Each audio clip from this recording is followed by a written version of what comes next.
മിനു കുര്യൻ അഥവാ മിനു മുനീർ. ഈ അടുത്തായിട്ട് നിങ്ങൾക്ക് എല്ലാവർക്കും ഈ പേര് സുപരിചിതമായിരിക്കും. 2024 ഹേമ കമ്മിറ്റി റിപ്പോർട്ട് മലയാള സിനിമാ ഇൻഡസ്ട്രിയിൽ സ്ത്രീകൾക്കെതിരെ നടക്കുന്ന മോശമായിട്ടുള്ള കാര്യങ്ങൾ ചൂണ്ടിക്കാണിച്ചുകൊണ്ട് പുറത്തു വന്ന ഒരു റിപ്പോർട്ടാണ് ഹേമ കമ്മിറ്റി റിപ്പോർട്ട്. ഈ റിപ്പോർട്ട് വന്നതിന് ശേഷം പല മലയാള നടന്മാർക്കെതിരെയും പീഡന പരാമർശങ്ങൾ നടത്തിക്കൊണ്ട് മുന്നോട്ട് വന്ന സ്ത്രീയായിരുന്നു ഈ മിനു മുനീർ. 1973 തിരുവല്ലയിലായിരുന്നു മിനുവിന്റെ ജനനം. അതിനുശേഷം 2018 വൺ വേ ടിക്കറ്റ് എന്ന് പറയുന്ന പൃഥ്വിരാജ് സിനിമയിലൂടെയായിരുന്നു മിനു ബിഗ് സ്ക്രീനിലേക്ക് വരുന്നത്. ആ ഒരു ചിത്രത്തിൽ ജഗതി ചേട്ടന്റെ ഭാര്യയുടെ ഒരു ക്യാരക്ടറായിരുന്നു മിനു ചെയ്തിട്ടുണ്ടായിരുന്നത്. അതിനുശേഷം 2008 തന്നെ ദേ ഇങ്ങോട്ട് നോക്കിയേ എന്ന് പറയുന്ന ചലച്ചിത്രം, അതിനുശേഷം 2018 ഇറങ്ങിയ ഡാ തടിയ, പിന്നെ 2016 ഇറങ്ങിയ യാത്ര ചോദിക്കട്ടെ, അതിനുശേഷം അവസാനമായി 2018 ഒരു തമിഴ് സിനിമ പാൽക്കാരി എന്നിങ്ങനെ 5ഓളം സിനിമയിലാണ് മിനു അഭിനയിച്ചിട്ടുള്ളത്. 2008 മിനുവിന്റെ ആദ്യ ചിത്രമായ ദേ ഇങ്ങോട്ട് നോക്കിയേ എന്ന് പറയുന്ന സിനിമാ സെറ്റിൽ വെച്ച് മുകേഷ് എന്ന് പറയുന്ന നടനെ മിനു പരിചയപ്പെടുന്നു.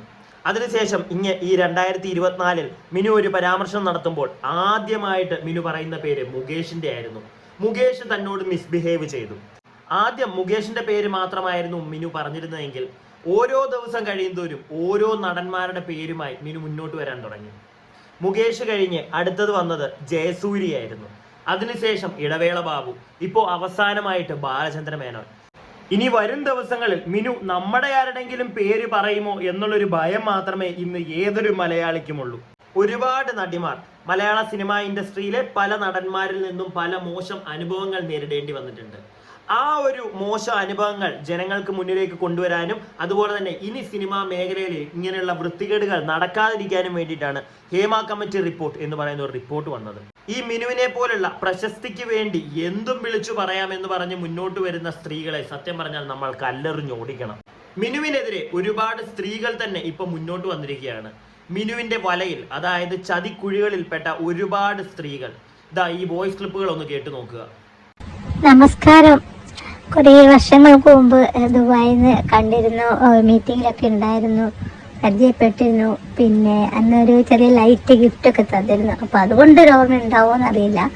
എങ്കിലും ഞാൻ ഇന്നലെ മുതൽ ഈ നമ്പറിന് വേണ്ടി ശ്രമിക്കുകയായിരുന്നു. അതായത് ഈ അപവാദം പറഞ്ഞ ആ സ്ത്രീ എങ്ങനെയുള്ളതാണ് ഏതാണെന്നുള്ള എനിക്ക് നല്ലോണം അറിയാം. കാരണം ഞാനിവിടെ ഇന്ത്യൻ കോൺസുലേറ്റിൻ്റെ സോഷ്യൽ വർക്കറാണ്.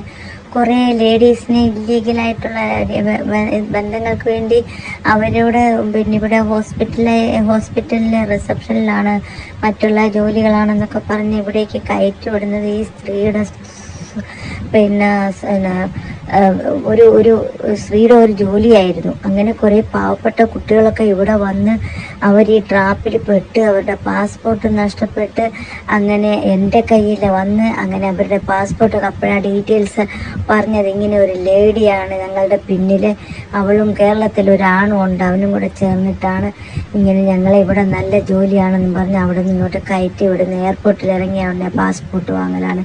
പിന്നെ ഈ ഗ്യാങ്ങിൻ്റെ ഇതിലേക്ക് അവർ കൊണ്ടുപോവുകയാണ്.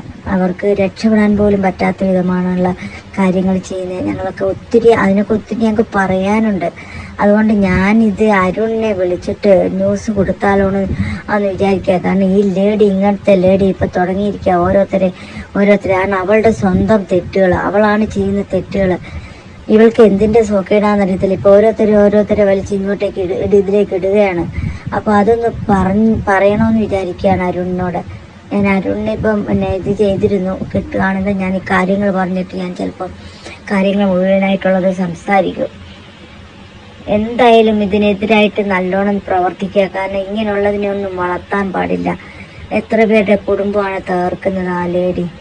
അവൾ കുറേ ഇംഗ്ലീഷ് ചവച്ച് ഇങ്ങോട്ടേക്ക് വിട്ടവണ്ണ ആൾക്കാർ ഇതെല്ലാം കേട്ടങ്ങ് ഇതാകുന്ന അവളുടെ ധാരണ. വിദേശത്തേക്ക് പെൺകുട്ടികളെ കയറ്റി അയക്കുക, കണ്ടവന്മാർക്ക് കാഴ്ച വെക്കുക, ഇതാണ് മിനുവിന്റെ ഒരു മുഖം. ഇനി അടുത്ത വോയിസ് ക്ലിപ്പ് നമുക്ക് കേൾക്കാം. എനിക്ക് ഇവരെ അറിയാം. മീനു മുനീറിനെ ഞാൻ നേരിട്ട് കണ്ടിട്ടുമുണ്ട്, പരിചയപ്പെട്ടിട്ടുമുണ്ട്. പിന്നത്തെ കാര്യം എന്ന് പറഞ്ഞാൽ ഞാനൊരു കാര്യം ഒരു സംഭവത്തിൽ പഠിക്കാൻ പോയി. ഇവരും അവിടെ ഉണ്ടായിരുന്നു. ഞങ്ങൾ പരിചയപ്പെട്ടു. ഞങ്ങള് സുഹൃത്തുക്കൾ എന്ന് പറഞ്ഞാൽ അങ്ങനെ വലിയ സുഹൃത്തുക്കളും കാര്യങ്ങളൊന്നും ആയിട്ടില്ല, പരിചയപ്പെട്ടിട്ടുണ്ട്. അങ്ങനെ എന്റെ ഒരു സുഹൃത്ത്, ഒരു പെൺ സുഹൃത്ത്, എന്റെ ഒരു കൂട്ടുകാരിയും ഇവരും നല്ല കൂട്ടായിരുന്നു. ഇവരെന്ത് ചെയ്തെന്ന് വെച്ച് കഴിഞ്ഞാൽ, പുറം രാജ്യങ്ങളിൽ ഒരുപാട് പ്രോഗ്രാംസ് ഉണ്ട്, അതിന് വരണം എന്നൊക്കെ പറഞ്ഞ് എന്റെ കൂട്ടുകാരിയെ പ്രലോഭിപ്പിക്കുകയും അവിടെ ഒരുപാട് പ്രോഗ്രാംസ് ഉണ്ട്, പോകുന്ന ചെലവും കാര്യങ്ങളൊന്നും നോക്കണ്ട, ഒരുപാടധികം പൈസകൾ തരാം, അങ്ങനെയാണ് ഇങ്ങനെയാണ് ഒരുപാട് നമുക്ക് ചിന്തിക്കാൻ കഴിയുന്നതിന് അപ്പുറത്തെ വാഗ്ദാനങ്ങൾ ഇവര് നൽകുകയും, അപ്പം എന്റെ കൂട്ടുകാരി അത്രയും ദൂരം ആയതുകൊണ്ട് തന്നെ 10-15 ദിവസം പ്രോഗ്രാംസ് ഉണ്ടെന്ന് പറഞ്ഞാണ് ഇവര് കൊണ്ടുപോകാമെന്ന് പറയുന്നത്. 10-15 ദിവസം പ്രോഗ്രാംസ് ഉണ്ട്, വരണം എന്നൊക്കെയാണ് ഇവര് പറയുന്നത്. അപ്പം എന്റെ കൂട്ടുകാരി പറഞ്ഞു അത്രയും ദിവസമൊക്കെ വീട്ടിൽ നിന്ന് മാറി നിൽക്കുക, വീട്ടുകാർ വീടില്ല എന്ന് പറഞ്ഞു. ഇവര് ഭയങ്കരമായിട്ട് മോട്ടിവേഷൻ ചെയ്യും. അത്രയും അവിടൊക്കെ വന്നു കഴിഞ്ഞാൽ എന്തോരം ലക്ഷം ആൾക്കാരുള്ളതാ, എന്തോരം ലക്ഷങ്ങൾ കിട്ടുന്ന പ്രോഗ്രാംസ് ആണ്, അങ്ങനെയാണ് ഇങ്ങനെയാണെന്നൊക്കെ പറഞ്ഞാൽ ഭയങ്കരമായിട്ട് ഇവര് കൊണ്ടുപോകാൻ വേണ്ടി ശ്രമിച്ചു. അത് മാത്രമല്ല, അതിന്റെ കൂടെ തന്നെ ഇവർ നിരന്തരം രാത്രികളിൽ വിളിച്ചുകൊണ്ടിരിക്കുകയൊക്കെ ചെയ്തു. നിരന്തരം രാത്രി വിളിക്കുക, പ്രോഗ്രാംസ് കൊണ്ട് വരുന്നില്ല, എന്തായി, തീരുമാനം എന്തായി, ഇങ്ങനെ ചോദിച്ച് നമ്മളെ വിളിച്ചുകൊണ്ടിരിക്കുക. അങ്ങനെ എന്റെ കൂട്ടുകാരിയെ ഡെയിലി വിളിച്ചു. അത് കൂടാണ്ട് എന്റെ കൂട്ടുകാരി ഈ പ്രോഗ്രാംസിൽ നിന്നൊക്കെ ഒഴിഞ്ഞു മാറി കഴിഞ്ഞപ്പോഴത്തേക്ക് ഇവര് പറഞ്ഞു ഇവിടെ നാട്ടിലൊരു പ്രോഗ്രാം ഉണ്ട്, വീട്ടിൽ ആരോടും പറയണ്ട എന്ന് പറഞ്ഞു. അപ്പൊ പുള്ളിക്കാരി പറഞ്ഞു അയ്യോ വീട്ടിൽ പറയാതെ എനിക്ക് വരാൻ പറ്റില്ല എന്ന് പറഞ്ഞു. അപ്പോഴത്തേക്ക് പറഞ്ഞു അതെ പ്രോഗ്രാം ഉണ്ടെന്ന് പറഞ്ഞു, നീ വാ, നമുക്ക് അവിടെ പോയി കുറെ ദിവസം ഒരു 3-4 ദിവസം അവിടെ പോയി അടിച്ചു പൊളിച്ചിട്ട് വരാമെന്ന് പറഞ്ഞു. അതായത് കാര്യം മനസ്സിലായി, 3-4 ദിവസം പ്രോഗ്രാം ഉണ്ടെന്ന് പറഞ്ഞ് വീട്ടിൽ നിന്ന് ഇറങ്ങണം. അതായത് ശരിക്കും അവിടെ പ്രോഗ്രാം ഇല്ല, അവിടെ അടിച്ചു പൊളിക്കാൻ വേണ്ടി പോവാണ്, അത് വീട്ടിൽ പറയാൻ പാടില്ല, വീട്ടുകാരോട് പ്രോഗ്രാം ഉണ്ടെന്ന് തന്നെ പറയണം എന്നിവര് പറഞ്ഞ് ഇവരോട് ഇത് പറഞ്ഞു. അപ്പൊ പറഞ്ഞു, ആ കുട്ടി പറഞ്ഞു എനിക്ക് വീട്ടിൽ പറയാതെ വരാൻ പറ്റില്ല എന്ന് പറഞ്ഞു.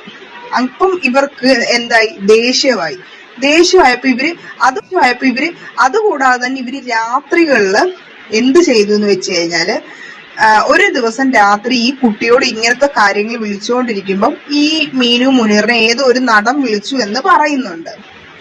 ഒരു നടൻ വിളിച്ചു, ആ നടന്റെ പേര് പറയാൻ പറ്റില്ല, ഒരു നടൻ വിളിച്ചു എന്ന് പറഞ്ഞു. എന്നിട്ട് വീഡിയോ കോൾ ആയിരുന്നു പറഞ്ഞ് ഇവര് ഫോൺ കട്ട് ചെയ്തിട്ട് പോയി. അങ്ങനെ ഇവര് കുറെ നേരം വീഡിയോ കോൾ ചെയ്തതിന് ശേഷം ആ നടനുമായിട്ടുള്ള കുറെ സ്ക്രീൻഷോട്ടും കാര്യങ്ങളും ഈ എന്റെ കൂട്ടുകാരിയുടെ മൊബൈലിലേക്ക് അയച്ചു കൊടുത്തു. എനിക്ക് നടന്മാരെയൊക്കെ പരിചയമുണ്ട്, അങ്ങനെയാണ് ഇങ്ങനെയാണ്, നടന്മാരെയൊക്കെ എനിക്ക് നല്ല പോലെ അറിയാം എന്നുള്ള രീതിയിൽ ഒരു നടനെ വീഡിയോ കോൾ ചെയ്യാന്ന് പറഞ്ഞാൽ അതിന്റെ സ്ക്രീൻഷോട്ട് ഒക്കെ ഇട്ട് കൊടുത്തു. അപ്പൊ ഈ കൂട്ടുകാർ നോക്കുമ്പോൾ ഇവരുടെ ഡ്രസ്സുകൾ വളരെ മോശമായിരുന്നു. അതായത് നമുക്ക് ചിന്തിക്കാൻ കഴിയുന്നതിനും അപ്പുറമായിരുന്നു. ഇനി അവര് ക്രോപ്പ് ചെയ്യാൻ മറന്നാണോ എന്താണെന്ന് അറിയില്ല, കുറച്ച് മോശം ഫോട്ടോസ് ആയിരുന്നു. ആ സിനിമാ നടനെ നമുക്ക് എല്ലാവർക്കും അറിയാവുന്നതാണ്. എന്തായാലും ഈ ലിസ്റ്റിൽ ആ സിനിമാ നടന്റെ പേരില്ല, അതെനിക്ക് നല്ല ഉറപ്പാണ്. ഞാൻ ആ ലിസ്റ്റുകൾ നോക്കിയായിരുന്നു. നമ്മൾ ഇപ്പം നടന്മാരുടെ പേര് കൊടുത്തിരിക്കുന്ന ആ ലിസ്റ്റിലില്ല. കൂടാണ്ട് തന്നെ വേറൊരു സംഭവം എന്ന് പറഞ്ഞു കഴിഞ്ഞാല്, ഇവർ ചെയ്തിട്ടുള്ള കാര്യം എന്ന് പറഞ്ഞു കഴിഞ്ഞാൽ, ഇവരുടെ വഴിക്ക് ചെന്നില്ലല്ലോ എന്റെ കൂട്ടുകാരി. അപ്പൊ ഇവർ ചെയ്ത പരിപാടി എന്ന് പറഞ്ഞു കഴിഞ്ഞാൽ, ഈ കൂട്ടുകാരി ഏതൊക്കെ മേഖലയിൽ പ്രവർത്തിക്കുന്നുണ്ടോ ആ മേഖലയിലുള്ള ആൾക്കാരോട് മുഴുവൻ ഇവരെന്തോ ചെയ്ത് ഈ കൂട്ടുകാരിയെ തമ്മിൽ തല്ലിക്കാൻ തുടങ്ങി. ഈ കൂട്ടുകാരി പോയിരുന്ന സ്ഥലങ്ങള്, ഈ പുള്ളിക്കാരിക്ക് അറിയാവുന്ന ആൾക്കാര്, അവരിൽ നിന്നെല്ലാം ഈ കൂട്ടുകാരിയുടെ കുറ്റം പറഞ്ഞ് ഇവരെന്ത് ചെയ്ത് തമ്മിൽ തല്ലിപ്പിച്ചു. മിനു മുനീർ എന്ന് പറയുന്ന വ്യക്തിയുടെ തനി നിറം ദാ ഇവിടെ പുറത്തു വരികയാണ്. ഇവിടുത്തെ നിയമപാലകർ ഇവർ പറയുന്ന പരാമർശങ്ങളും കേട്ട് നടന്മാരുടെ പുറകെ ഓടുമ്പോൾ ഇതുകൂടെ ഒന്ന് ശ്രദ്ധിക്കുക. ഈ ഒരു വ്യക്തി ഏറ്റവും വലിയ കേരളം കണ്ട ഒരു കള്ളി തന്നെയാണെന്ന് ദാ ഇവിടെ സ്ത്രീകൾ സ്ഥാപിക്കുന്നുണ്ട്. ഇവർ പല വൃത്തികേടുകളും സ്ത്രീകളെ വെച്ച് കാണിച്ചിട്ടുണ്ട്. സ്ത്രീകൾ മുന്നോട്ട് വരിക ഇവർക്കെതിരെ. ഇവരെ പോലുള്ള സ്ത്രീകൾ നമ്മുടെ നാട്ടിലെ ബാക്കിയുള്ള സ്ത്രീകൾക്ക് ഒരു നാണക്കേടാണ്. ഇവർ തെറ്റ് ചെയ്തിട്ടുണ്ടെങ്കിൽ ഇവർ ശിക്ഷിക്കപ്പെടണം, ഇവരുടെ ഭാഗത്ത് ശരിയുണ്ടെങ്കിൽ ഇവർക്ക് നീതി കിട്ടണം. പക്ഷേ ഇവർ മാധ്യമങ്ങളിൽ വന്നിരുന്ന് പറയുന്നത് പലതും നമ്മൾ കേട്ടതാണ്, ഒരു ബന്ധവുമില്ലാത്ത കാര്യങ്ങൾ. അതിൽ നിന്ന് തന്നെ അന്നേ നമ്മൾ ഇവരെ എഴുതി തള്ളിയതാണ്. ഇപ്പോൾ ദാ സ്ത്രീകൾ ഇവർക്കെതിരെ ഇത്രയും പരാമർശം കൊണ്ടുവരുമ്പോൾ നമ്മുടെ നിയമസംഹിത അതിനും കൂടെ ഒന്ന് ചെവി കൊടുക്കണം എന്നാണ് എൻ്റെ ഒരു ആഗ്രഹം.